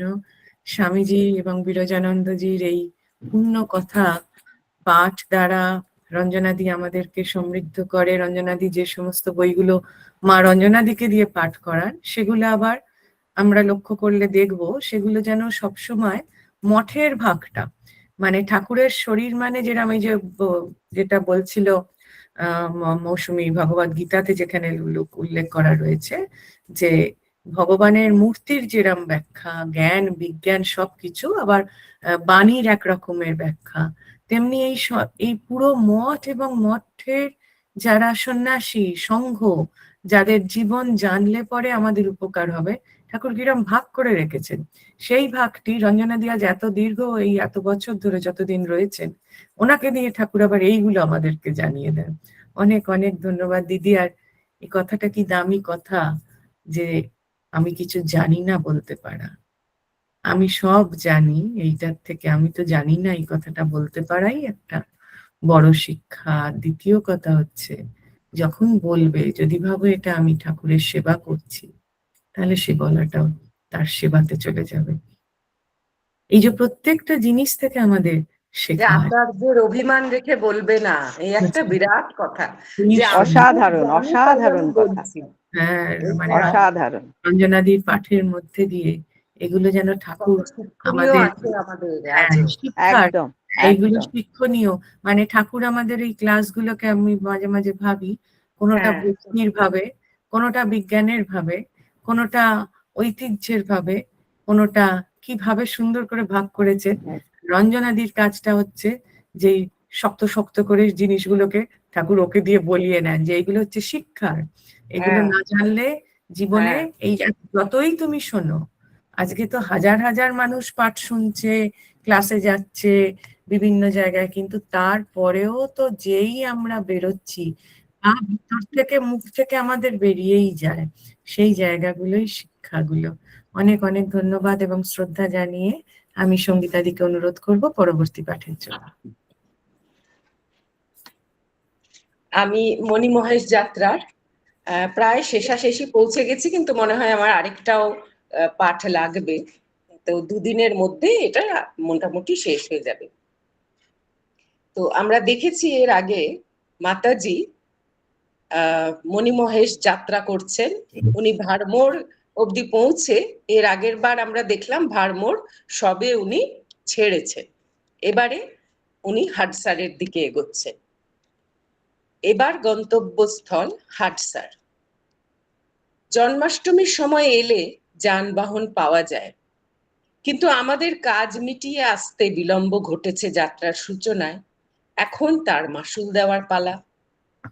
ভারমোরে মালপত্রের বেশিরভাগ রেখে সামান্য সম্বলটুকু নিয়ে বাকি পথটুকু অর্থাৎ মাইল 13 হেঁটে চলা। একজন মালবাহক এই পথটুকু সঙ্গে যাবে স্থির হলো, কিন্তু তার শ্রী আননের দর্শন মিলল না বেশ কিছুক্ষণ অপেক্ষা করেও। অনেক খোঁজাখুঁজি করে একটি ম্যাটাডোর পাওয়া গেল, লোহালক্কর নিয়ে যাচ্ছে হাডসারে। চালক সম্মত, তবে বসতে হবে ওই লোহালক্করের ওপরেই, তাই সই, কিন্তু প্রাণান্তকর ঝাঁকুনি, তাই আবার মাঝে মাঝেই বিকল হচ্ছে যন্ত্রযান। অগত্যা অর্ধপথে অবতরণ। সাপে বর। রাতে বৃষ্টি হয়েছে, বৃষ্টি স্নাত সবুজ পাতাগুলি ঝলমল করছে রবিকর সম্পাতে। দূরে তুষারাবৃত গিরিশিখর। কখনো নদী চলে পাশে, কখনো নদী নামে পথ ওঠে, কখনো পাথরে পাথরে এমন ভাবে জল নামে লাফিয়ে যে সৃষ্টি হয় ছোটখাটো জলপ্রপাতের। সংকীর্ণ পথ, চড়াই উতরাই খুব বেশি নয়, আনন্দেই চলা, তবে সঙ্গের সামান্য মালপত্র নিজেদেরই বইতে হচ্ছে। সংকীর্ণ পার্বত্য পথ, দ্রুত চলা সম্ভব নয়। হাডসার পৌঁছতেই সূর্যদেব প্রায় অস্তচলগামী। স্থির হলো হাডসারেই রাতটুকু কাটিয়ে পরদিন রওনা হওয়া যাবে মণিমহেশের পথে। অনেক চেষ্টা করেও কোনো মালবাহক পাওয়া গেল না, পথপ্রদর্শকও মিলল না, তবে শুনলাম সোজা পথ। পথ ভুল হওয়ার সম্ভাবনা নেই বললেই চলে। রাতের আশ্রয়স্থলে সঙ্গে আনা মালপত্রের বেশিরভাগই রেখে অতি সামান্য জিনিসপত্র নিয়ে পরদিন যাত্রা শুরু। স্নান প্রাতরাশাদি সকাল সকাল সেরে নেওয়া গেল। যাত্রী বলতে আমরাই এই জনা কয়েক। জয় মণিমহেশ, জয় দুর্গা বলে আনন্দ ভরা মন নিয়ে চলা শুরু হল। বনপথ, সকালের স্নিগ্ধ আবহাওয়া, দুপাশে পাহাড়, মাঝ দিয়ে বয়ে চলেছে উদ্দাম জলধারা। মণিমহেশের দ্বার ও প্রান্তে এসে পৌঁছেছি। পথে হঠাৎ সেই ম্যাটাডোরের ড্রাইভারের সঙ্গে দেখা। কোথায় যাচ্ছ জিজ্ঞাসা করি। প্রসন্ন মুখে উত্তর দেয়, এত দূর যখন কাজের প্রয়োজনে এলাম, আর একটু সময় বার করে শিবজিকে দর্শন করব না? গাছের ডাল ভেঙে একটি লাঠি বানিয়ে দেয় আমার জন্যে, আর মৃদু তিরস্কার, কেন লাঠি নিইনি। জানতে চায় সাহায্যের প্রয়োজন আছে কিনা। আমার হাতের সামান্য মালপত্র নিয়ে সে এগিয়ে যায় দ্রুত পথে। ধানছোর কাছাকাছি কোনো এক জায়গায় রেখে দেবে পথের ধারে। কেউ নিয়ে নেবে এমন সম্ভাবনা নেই, জানায় দৃঢ় প্রত্যয়ের সঙ্গে। আমার সঙ্গীরা প্রায় সকলেই এখন দৃষ্টিসীমার বাইরে। একে এমন পরিমণ্ডলের পরম সুন্দরের পরশের আভাস পেতে পেতে ধীর গতিতে চলা স্বভাব আমার, তাই আবার সঙ্গীদের মধ্যে একজন খুব পিছিয়ে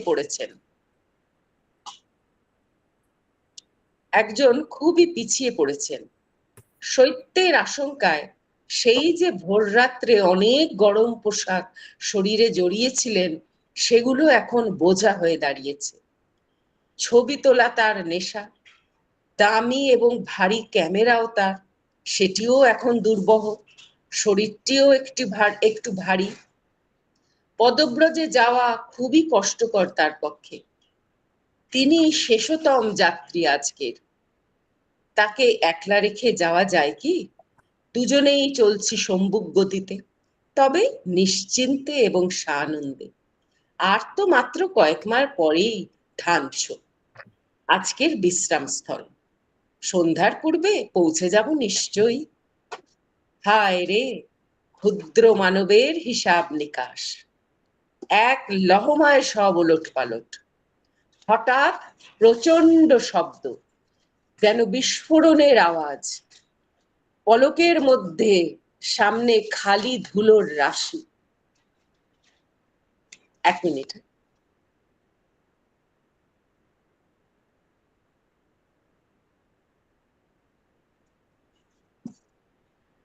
যেন বিস্ফোরণের আওয়াজ, পলকের মধ্যে সামনে খালি ধুলোর রাশি।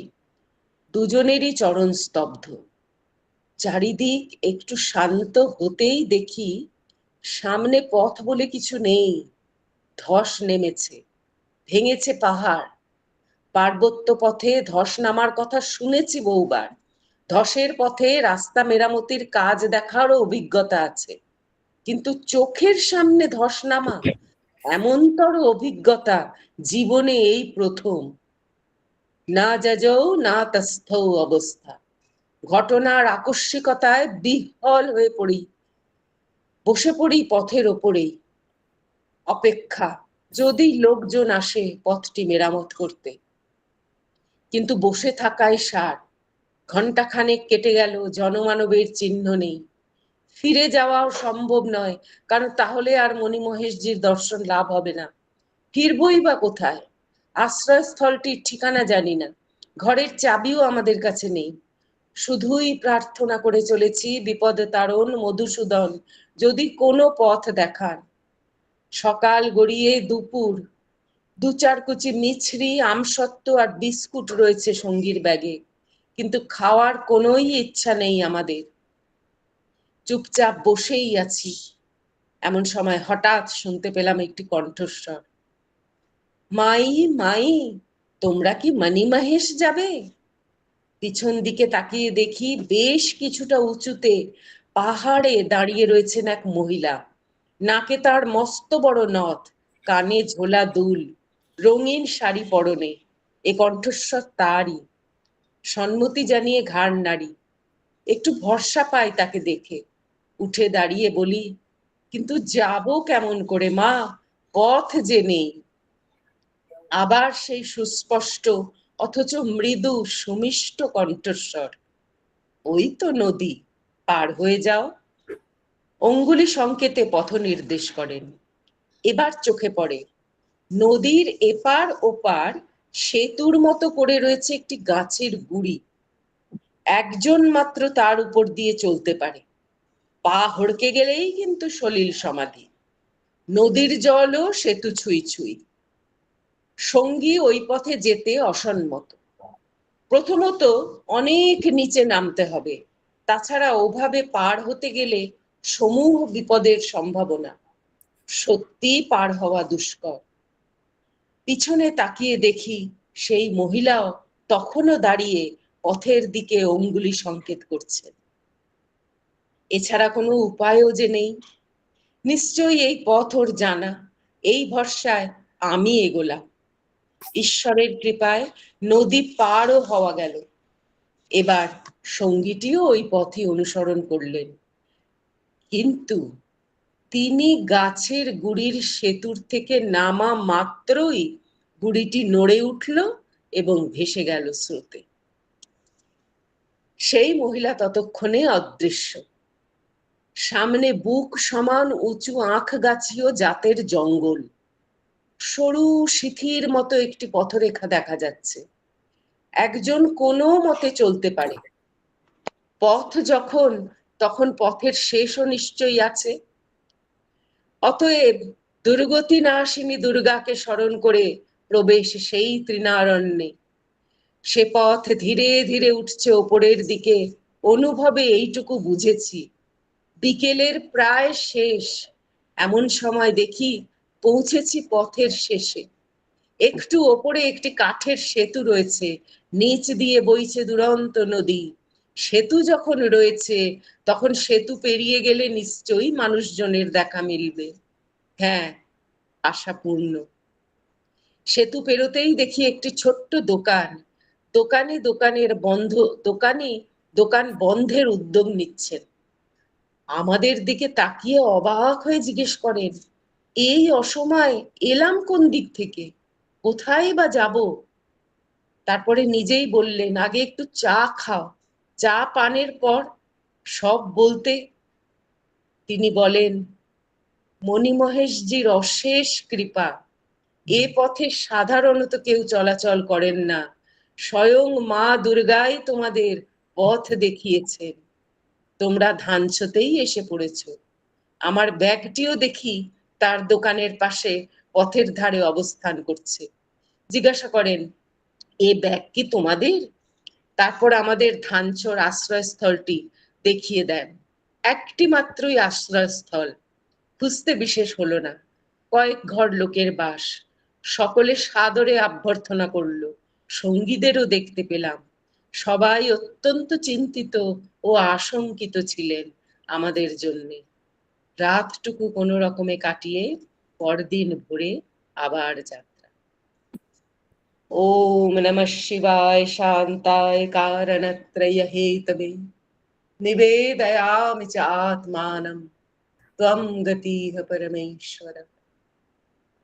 অসাধারণ একটা কথা আমরা এতক্ষণ ধরে শুনলাম, মানে গায়ে কাঁটা দেওয়ার মতন। ওই যে একদম ওটাই বলছিলাম, রোমাঞ্চ হচ্ছিল, সঙ্গীতার পাঠ শুনতে শুনতে রোমাঞ্চ হচ্ছিল। রোমাঞ্চ হচ্ছিল। এবং আমি যখন এই পোর্শনটা পড়ছিলাম না, যে উনি মানে ওই ভদ্রলোক যেই নেবে গেলেন আর ব্যাস ওনার বাপরে, মানে ডুবে গেল। এবং দেখো তিনি ওই যে মায়ের তার আগেই মধুমিতাদির পাঠে যেটা বললেন যে আমি মাতা, আমি পিতা, আমি সবকিছুর মধ্যে, ওই এসে দেখা দিয়ে আঙুলের নিদর্শন দিয়ে তিনি পাঠিয়ে দিলেন। এবং ওই তার ঠিক ওইটুকুই কাজ ছিল ওই গাছের গুড়িটির। ওইটুকুই কাজ ছিল। আর ওখানে এটি ওদের আগেও চোখে পড়েনি। আর মানে এত তটস্থ হয়েছিলেন ওরা, খালি ঈশ্বরকে ডেকে যাচ্ছেন, উদ্ধার করো উদ্ধার করো, কিরম এসে তাকে ডাকলে তিনি যে কত রকম, মানে এরকম হ্যাঁ। ঘটনা যারা এইরকম দুর্গম যাত্রাপথ তিনি নিয়ে যান, তিনি আবার পথ দেখান, মানে এসব।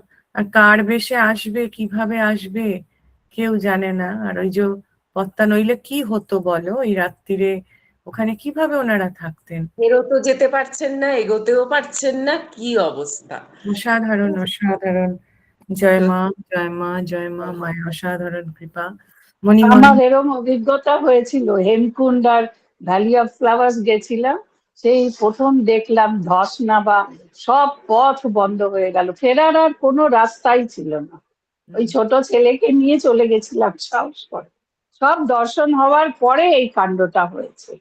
যে গাড়িতে গেছি সেই গাড়িটিও ভেসে বেরিয়ে গেছে, এমন অবস্থা হয়েছিল।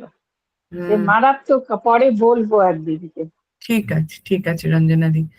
আমাদের মানে এই ক্লাসটি এটাকে ঠিক ক্লাসও বলা যায় না। আমার মাঝে মাঝে মনে হয় এটা মা ঠাকুর নিজের হাতে মালা গেঁথে তৈরি করেন। তো দেখো কি সুন্দর সুন্দর জিনিস যে আমরা জানতে পারি, শুনছি, মানে রোমাঞ্চকর সব জিনিস। প্রথমে আজকে আমি ভেবেছিলাম যে চৈত্র মাসের যে উদ্বোধন, সেই চৈত্র মাসের উদ্বোধনটি পুরোপুরি শ্রী রামচন্দ্রকে নিয়ে প্রকাশিত হয়েছিল। তো মধুমিতাদি যে বললেন না যে আমার পেছনে যে ছবিটি দেয়া রয়েছে, এটি একটি শ্রী জগন্নাথ দেবের বিশেষ রূপ। আপনারা যদি ছবিটা ভালো করে দেখেন তাহলে এটি হচ্ছে শ্রী রামচন্দ্র রূপে ভগবানের জগন্নাথ দেবের। এই দেখুন আপনারা, জগন্নাথ দেবের দুই কাঁধের দুই তুনির যেখানে তীর রাখা রয়েছে এগুলোতে। জগন্নাথ দেবের ওটা পুরোটা দেখা যাচ্ছে না, অর্ধেকটা আসছে না ছবিতে। তাই কি? ও আচ্ছা, আমি তো স্ক্রিনটা বড়। না দিদি, একটু জুম ইন আউট করুন, দেখুন হয়ে যাবে, আসছে, পুরোটাই আসছে। আচ্ছা, হ্যাঁ, দাঁড়াও এইবারে দেখতে পেয়েছি, এবারে ছোট করে দেখতে। দাঁড়াও, আমি এই দিকটাকে কি করে হ্যাঁ, দেখা যাচ্ছে, ছোট করে দেখা যাচ্ছে। ধনুর্বাণ আছে, হাতে ধনুর্বাণ আছে। এই যে এবার আমি আমার ছবিটা সরিয়ে দিলাম। এই যে দেখেছো, এই যে তীর ধনুক নিয়ে হ্যাঁ, দেখা যাচ্ছে। জগন্নাথ দেবের। হ্যাঁ, ধনুর্বাণ আছে হাতে। আচ্ছা, এবার এইদিকে বলভদ্রকে দেখা যাচ্ছে। দাঁড়াও, হ্যাঁ হ্যাঁ, না, দেখা দেখতে যাচ্ছে, পাচ্ছি না, দেখা না। যাচ্ছে। এই যে বলভদ্র তুমি দেখতে আরেকটু পাচ্ছ? বাঁ দিকে সরিয়ে দাও ক্যামেরাটা, তাহলে বলভদ্রকে দেখতে পাবো। এই রে, আমি দেখতে পাচ্ছি বলভদ্র, ছোট করলেই দেখা যাচ্ছে। আমি ছবিটা পাঠিয়ে দিচ্ছি, আমি গ্রুপে ছবিটা পাঠিয়ে দিচ্ছি। মানে ও এই হ্যাঁ, এবার দেখতে পেয়েছি, হ্যাঁ হ্যাঁ, হ্যাঁ। এই বলভদ্র সুভদ্রা মা দু হাতে, মায়ের দু হাত রয়েছে দেখুন আপনারা, এবং হ্যাঁ, সেখানে হাত রয়েছে, হ্যাঁ হ্যাঁ, হ্যাঁ। এখানে এই যে মায়ের হাতে মা কমল, স্বর্ণ কমল ধারণ করে রয়েছেন, দেখেছেন? মা স্বর্ণ কমল হাতে ধারণ করে রয়েছেন।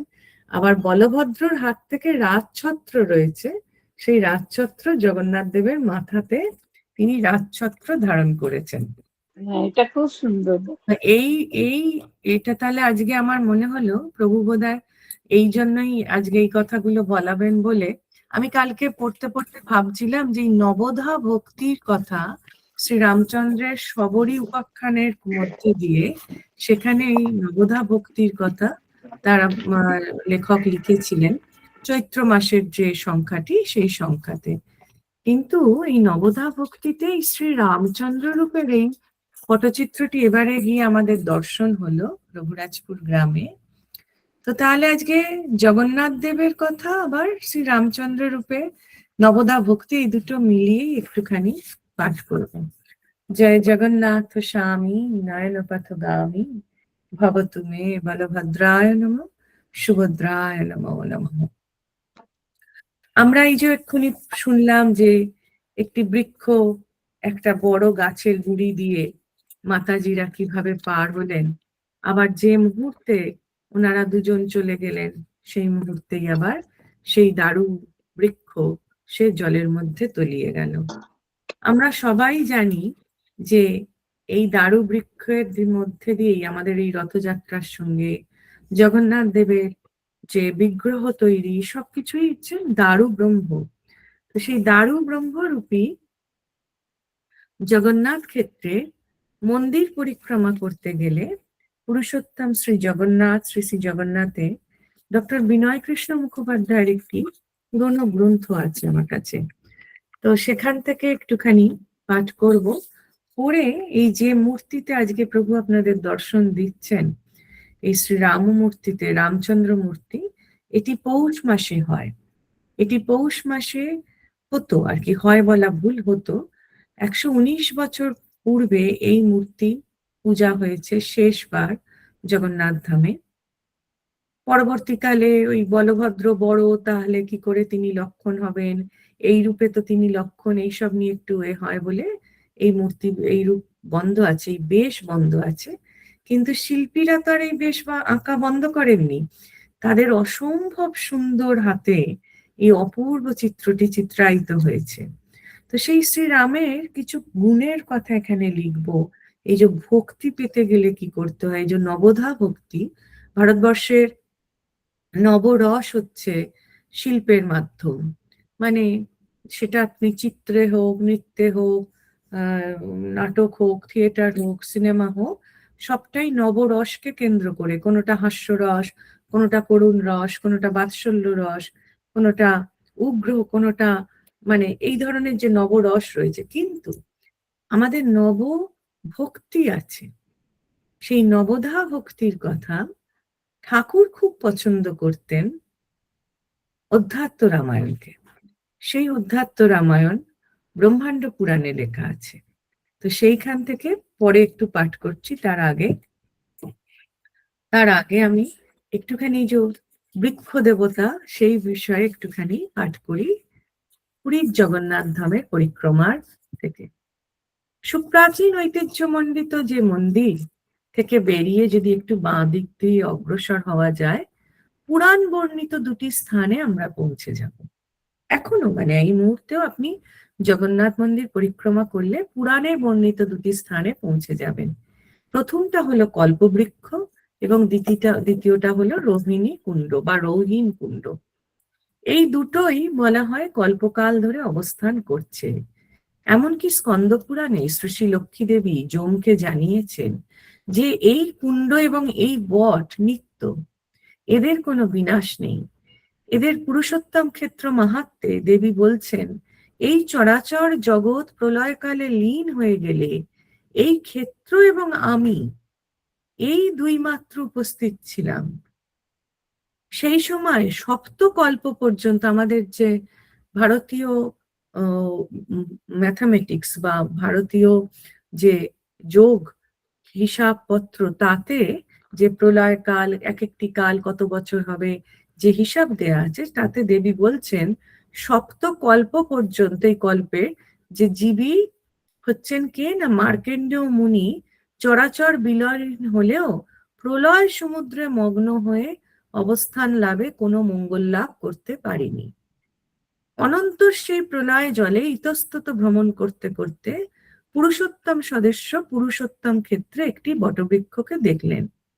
সেই বৃক্ষের মূল উদ্দেশ্য করে ডুবতে ডুবতে বৃক্ষ সমীপে একটি বালকের বচন তিনি শুনতে পেলেন। তিনি শুনলেন, হে মার্কণ্ডেয়, আমার নিকট আগমন করে তোমার এই অত্যন্তিক দুঃখ দূর করো, শোক করো না।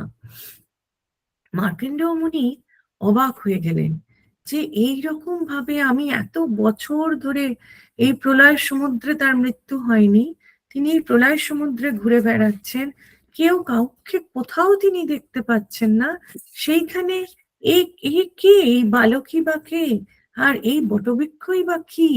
তিনি একেবারে অবাক হয়ে গেলেন।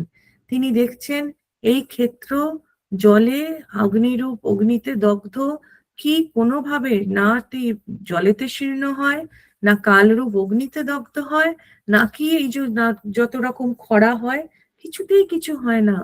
আর একটা বিশাল নৌকোর ন্যায় এই ক্ষেত্রটি অবস্থিত, মহাঘোর ও একর্ণব নৌকোর মতন দেখতে। আর সেই ক্ষেত্রের মধ্যে এই যূপকাষ্ঠ যেগুলো হতো সেই রকম দেখতে এই বটবৃক্ষটি দাঁড়িয়ে আছে।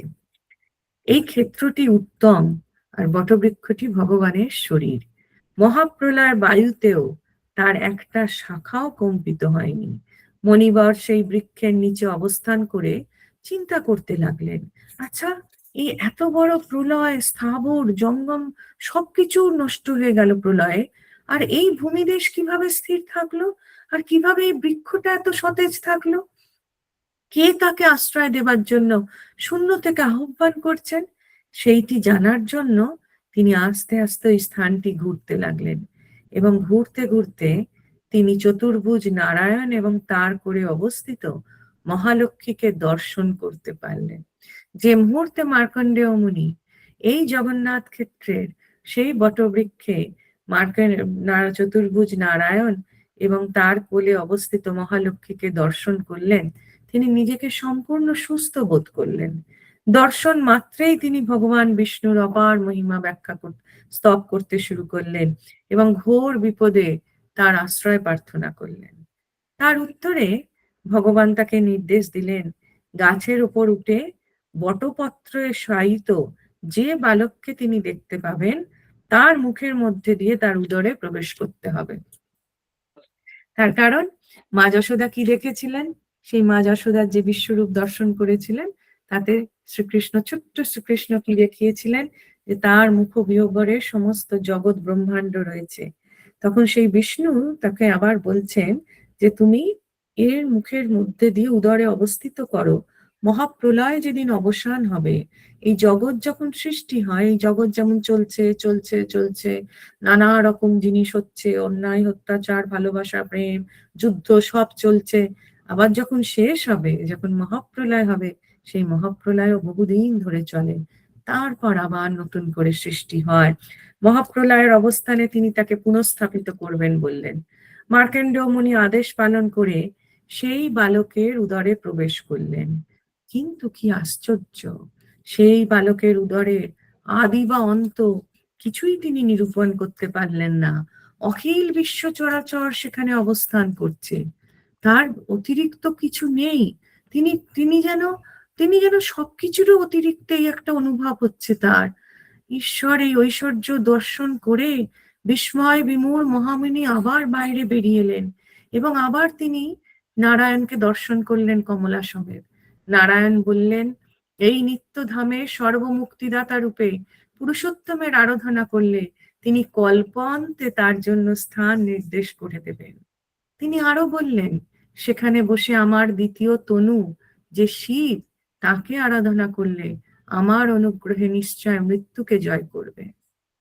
দেখুন, আমরা বলি বটে, কিন্তু ভারতবর্ষ আজ কতদিন থেকে আগে থেকে এই মহাপ্রলয়, কল্পান্তর এইসব কথা বলেছে, আজও তো ঘটছে। এবং বিদেশের সমস্ত প্রাচীন সভ্যতাগুলোয় এই প্রলয় রূপ একটি বিরাট জলের প্রলয় হবে এবং তাতে যে এরকম নৌকা তৈরি হবে, সে খ্রিস্টান বলুন, অন্যান্য আদিম এতে বলুন, উপাসনার গ্রন্থে বলুন, এই গল্পটি আছে এবং সেখানে সপ্ত ঋষির কথাও বারবার উঠে এসছে। আপনাদের আমি বলেছিলাম বোধহয় একবার, গ্রাহাম হ্যানককের একটি পুরো সিরিজ আছে নেটফ্লিক্সে, অ্যাপোক্লিপস বলে। তো সেটা যদি আপনারা কোনোদিন দেখেন তাহলে দেখবেন যে আজ থেকে 11,000 বছর পূর্বে গোবেকি টেপি বলে একটি জায়গা আছে এবং সেখানে যেরম ভাবে আমাদের 64 যোগিনী মন্দির তৈরি, গোল মন্দির আকৃতি, ঠিক সেইভাবে যার ধ্বংসাবশেষ পাওয়া যাচ্ছে। তো সেখান থেকে বলা হয় যে সেইখানে, এবং তাদেরও সেই পাথরের পিলারে ওই নৌকো, একটি মহাপ্রলয় হচ্ছে, সব বিনাশ হচ্ছে, 7 জন কেউ আসছেন মহামানব, সে কথা উল্লেখ করা রয়েছে।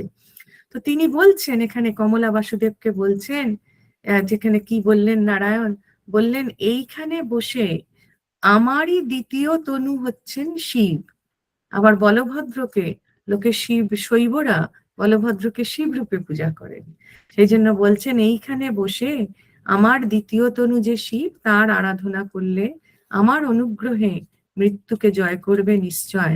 সুতরাং পৌরাণিক বৃত্তান্ত অনুযায়ী এই কল্পবৃক্ষ বা কল্পবট ভগবানের স্বয়ংস্থান, এবং যেহেতু এই বট ভগবানের দেহের স্পর্শ লাভ করে ধন্য হয়েছে, তাই এটি সামান্য বৃক্ষ মাত্র নয়, এটি বৃক্ষরূপী নারায়ণ।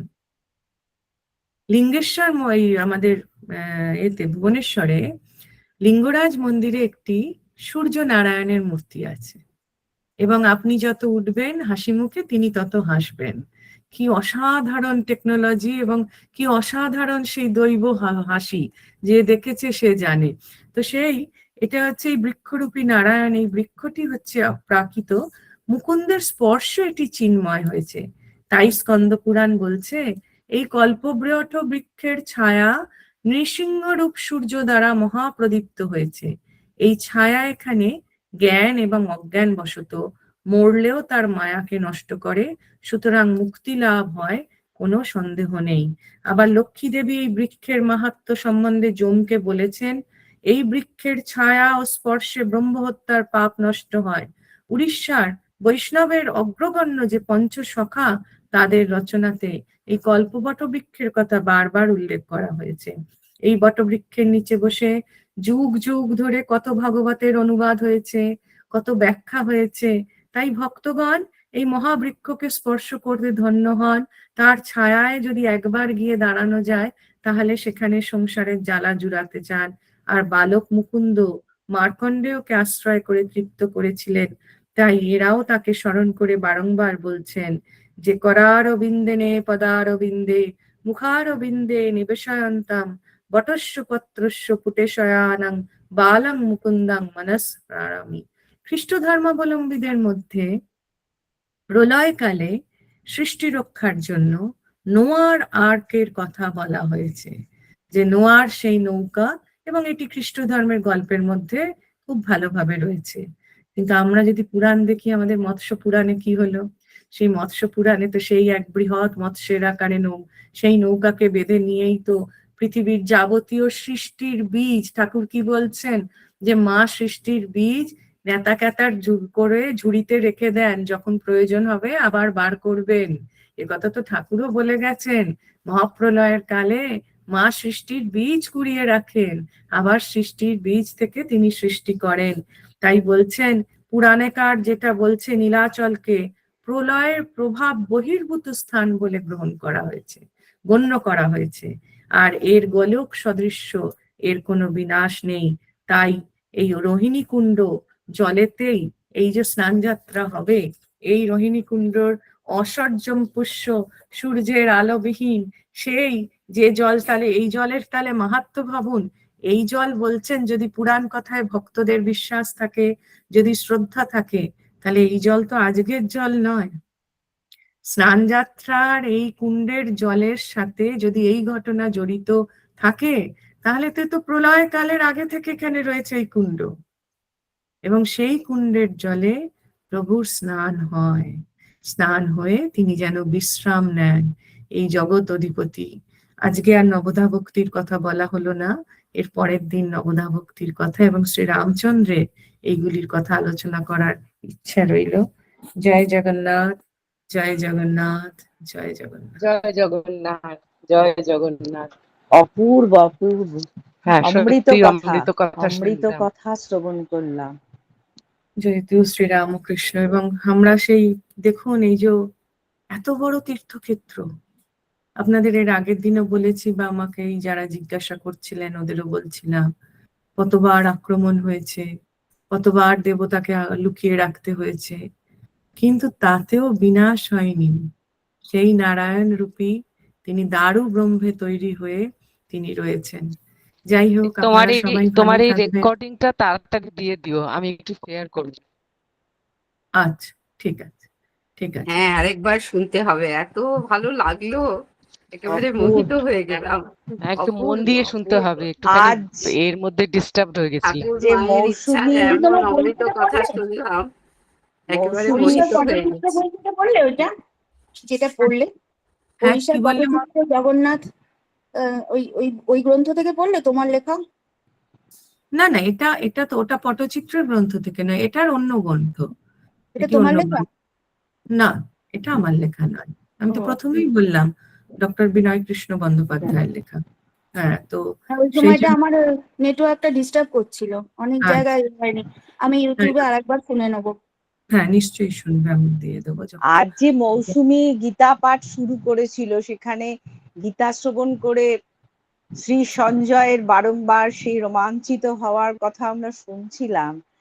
মানে এই কথাটি আমার ধৃষ্টতা নয়, কিন্তু বলছি আজকেও যেন এই পাঠে, প্রত্যেকটি পাঠে যেন বারবার যেন সেই রোমাঞ্চিত হচ্ছি, বারবার যেন শিহরিত হচ্ছি। সত্যি তাই, অদ্ভুত একটা ঘোরের মধ্যে যেন রয়েছি। প্রত্যেকটি অসাধারণ, পাঠ, প্রত্যেকটি পাঠ অসাধারণ, প্রভুর প্রভুর অসাধারণ কৃপা, তার দেখো লীলা কে নবীন। শুনছে এবং কি ভাব নিয়ে শুনছে, সেটাও কিন্তু অনেকটা মাহাত্ম্য, তারও অনেকটা মাহাত্ম্য। না, তুমি নিশ্চয়ই যতটা নিশ্চয়ই। তুমি যতটা ভেতর থেকে শুদ্ধ হবে, তত এর মর্ম ভালোভাবে উপলব্ধি করতে পারবে।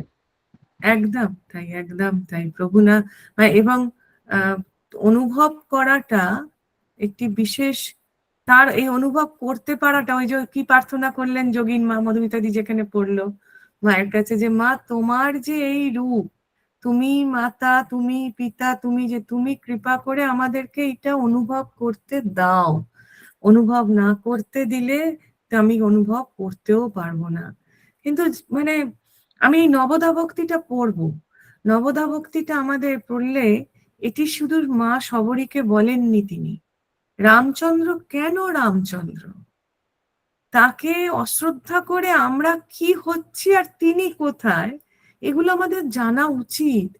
এত সুন্দর করে, এবং শবরীর ঘটনা, ওই যে আপনাদের বললাম যে বাল্মীকি রামায়ণে কোথাও নেই যে অহল্যাকে তিনি পা দিয়েছিলেন, বরঞ্চ ঠিক উল্টো ঘটনা, অহল্যা মাকে তিনি প্রণাম করেছিলেন এবং অহল্যা মা তাকে আশীর্বাদ করেছিলেন। সুতরাং এই ঘটনাগুলি জানা না খুব দরকার, জানলে তো তবে আরো দু চারজনকে বলবেন।